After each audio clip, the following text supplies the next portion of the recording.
Katie Taylor and Amanda Serrano. Do you know what's really bothered me this morning? Is the fact that this fight had to have that cut. And the reason being is that this was one of the greatest displays of women's boxing I have ever seen and we have ever seen. And it was the most money that women's boxing has ever made with the two of the greatest female fighters that we've ever seen.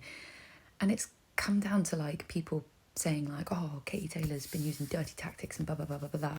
Like she's one of the most decorated women in boxing, right?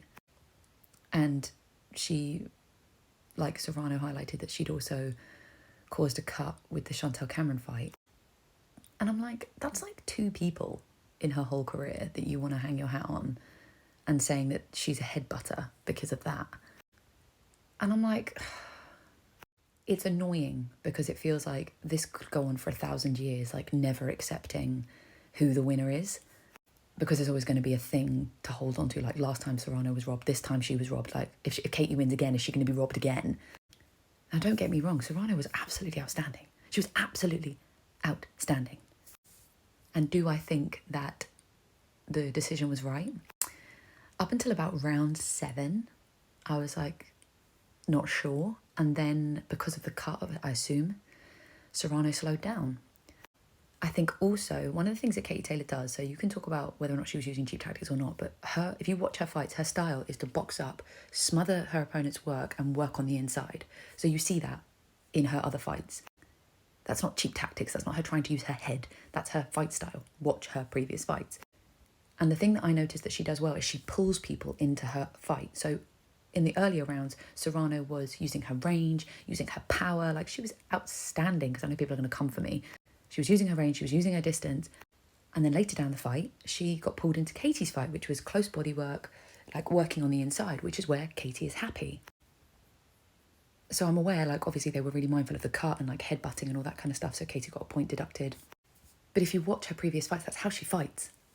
So the fact that it's now like, oh, she's a cheat, she's using dirty tactics, it's like, is she? Or is that just her fight style? Because if you look at her previous fights, that's how she fights. So why is it now she's being called a cheat and headbutting and all this stuff? And it's long. Because I'm just like, we've just had like a historic moment for women's boxing and it can't just be like, cool, like shake hands and done. It's like, there's got to be another reason why somebody was robbed. But fair enough, like we're going to get the third fight. And I get it, like when you love a fighter, you want them to win.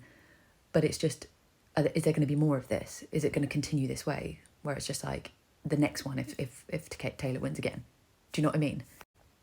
I'm just annoyed that it happened. That's it, because I actually felt for Serrano because that cut was nasty. And of course it hinders her performance, so she can't bring her 100% in a fight where she's got a busted head. And this is unfortunately the thing about fighting, you can't predict it.